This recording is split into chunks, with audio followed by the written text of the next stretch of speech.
we're probably the only 100-plus people in America that cared that we won the second half. But when you're getting, kind of manhandled like we were the first half, and a lot of it's because they're really good, and they have such speed. And, we were misfitting some of the runs real early in the game. To have our kids come out and battle, and, to win the second half, again, you win or you lose. But for us, in the moment we were at halftime, we had to go out and win that second half. And I was just so proud how the guys battled. There's a reason why they're a top 22 team or whatever they are. And the chance to, play for the conference championship and maybe go to the big dance. They're really talented, especially offensively. Boy, the speed they have is really impressive. But, as we all know, this year was a little bit of a work in progress. And, what I needed to see out of our guys that second half was they were going to continue to battle. And we continued to battle. And that was, I was really happy and really impressed with that. So, didn't want to end the year this way. Wanted to get to another game for a lot of reasons. Something that, we set as a goal for the program. But it was nice the second half to see us keep on battling like we did. So, questions? So, Casey, I heard that the Thanksgiving for you and the team was not It was easy. interesting. Yeah, that didn't affect us at all. And that was so neat about this whole thing. Like, Sunday and Monday, they were a little pouty from, the loss. And then Tuesday and Wednesday were probably as good a two practices that we've had all year. And, kind of went into Thursday with some momentum. And then all of a sudden it was we needed a new plane. And so we had a D-plane and sent the kids home. And, Nico, our chief of staff, I don't know how he found food because nothing's open on Thanksgiving. But he fed about 140 people. And he even offered to go down to one of the pizza places and make pizza with them because the family owns a pizza shop. So we were scrambling. But, those kind of moments, if you play them right, they can bring you all together. And I think the kids did a great job. We got back to the facility, gave them some time to get out, brought them back, had our meetings there, had food, had the games on, and then we took the trip here. So it was about an 8-hour delay altogether, but that didn't affect us in terms of like how we played. I mean, the kids handled the sudden change really well.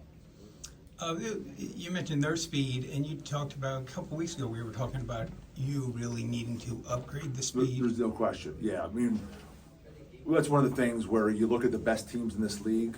Their speed's at a different level, and that's one of the things that we really want to do, offensively and defensively. We want to get more speed on the field. So you got to remember, most of this team is the team that we inherited. We didn't throw a hand grenade into the locker room and blow it all up. And I thought they responded to us really well. And there's an opportunity coming up here because a lot of guys are graduating to kind of put or move this thing forward with some new players coming in. And the nice thing is there's been some really good lessons learned during this season. I think some of the guys who are coming back will really be good leaders for us. So just so proud of how they battled, and against a really, really good team. And so demoralized at halftime, and for them to kind of get it all together. And again, if that interception isn't overturned, it's a 2-score game. It's 16 points. And it was just they know it was a bad call. The explanation was that he wasn't playing the ball. And what I explained to the official is that it's probably not a good explanation to give somebody when the ball was intercepted. So they agreed. But again, it's a 2-score game now. And so it was disappointing because I thought we could maybe even get back in it. And again, down 2 scores would have been, a situation we could have got back in it. More on the speed part, I guess Carl's been putting so many kickoffs in the end zone all season. Last couple of weeks, that's almost like the kickoff coverage? Saw some holes in it. Yeah. Well, so we were trying to kick the ball up in the air and let it come straight down. And his leg was so strong that he kind of kicked through the wind. And so the placement of the ball was really the problem in the whole thing. But we thought and the wind was so on and off and on and off.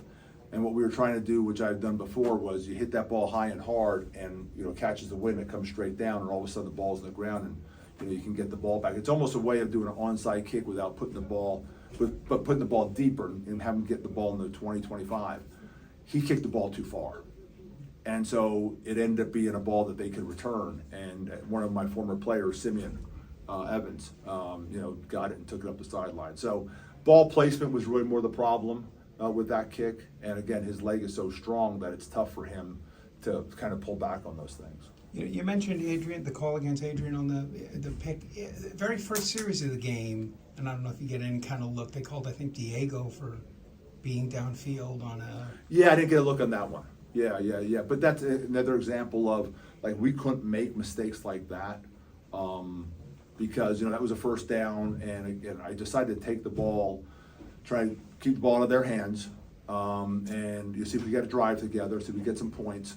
We thought we could run the ball at them, which we did early on very well, but we just couldn't have a mistake like that. We had to play from in front, not behind, because again, you don't want to play from behind with these guys. I think you had 12 games this season, and I don't remember a running back ever putting the ball on the ground. Have you had that before? No, and I know it's something that Tyler does a really good job of working on. I mean, it is ingrained in them that just turnovers. I mean, just same thing with interceptions. I think Evan threw 2 this year. So it's you have a greater chance of winning the games if you win those turnover margins. In fact, in college football, it's 70%. If you win by 1, you win 70% of your games. So it's a big deal. The Philadelphia Eagles are dealing with that. They're winning. They're not turning the ball over, but everyone wants more points and everyone wants everything else. But turn the ball over puts you in harm's way. So we've worked really hard at it, and you can tell we've been effective.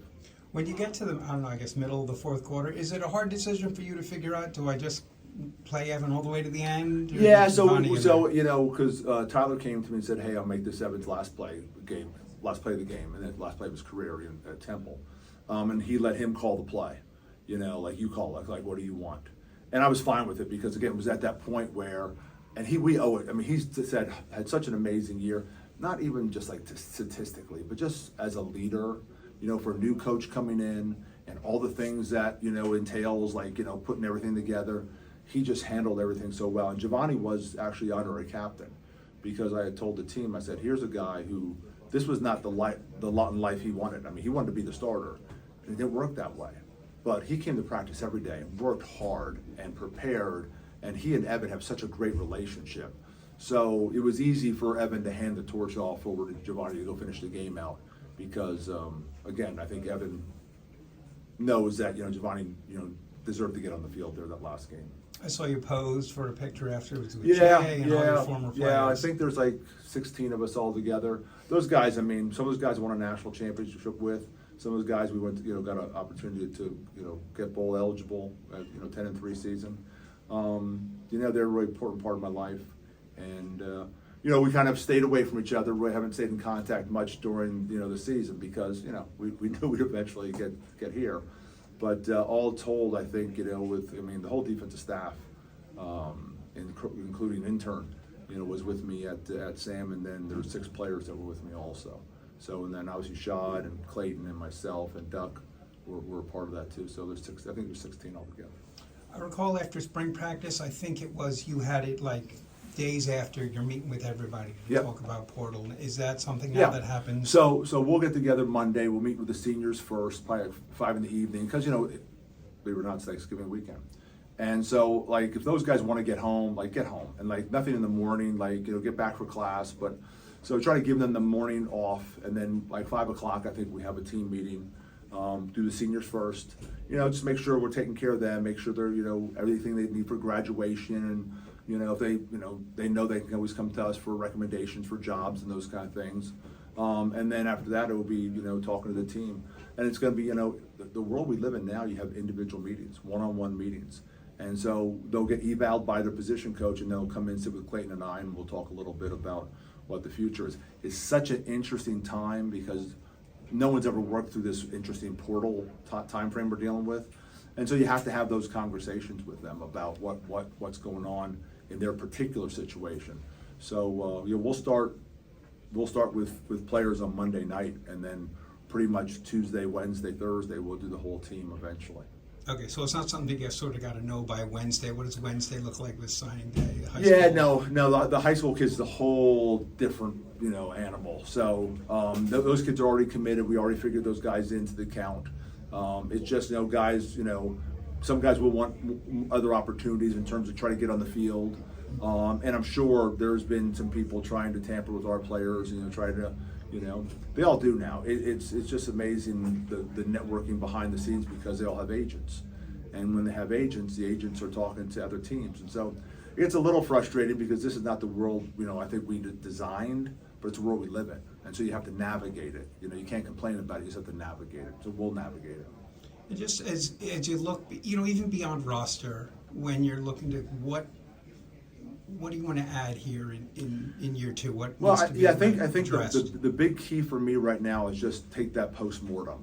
I mean, every player, every coach, every department, recruiting department, athletic training, strength. I mean, so I need to do a deep dive on everything. Love a lot of it. Some things we need to obviously move to a higher level if we want to be who we want to be. So I think it's just so important. You can't be afraid to look at yourself and say, okay, what things can we do better?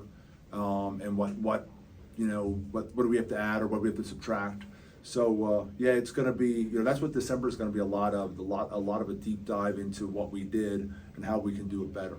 So and I brought in consultants before too, like to say, okay, hey, I want to simplify the defense. Okay, bring in a consultant and say, okay, here we're going to look at this and how do you call this, and just a lot of professional improvement in December because December's a weird month now. Before I was in everyone's home, doing the home visits. You can't go on the road now.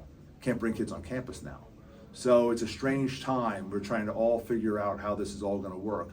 But what we're going to do is we're going to take a deep dive in the program in December to really figure out, okay, how can we improve everywhere in the program, going into next year. Looking forward to Penn State? I'm looking forward to seeing the kids on Monday and just one last time together. And then it's, to work in terms of like really sitting down with every single player, every single coach, every trainer, every equipment manager, the whole thing. It's that whole building is one family. And, my whole thing has always been, I want a family atmosphere. And I think we've done a really good job there so far. I just want to make sure that my thumb is on the pulse and we're still doing those things. Last one, Sean?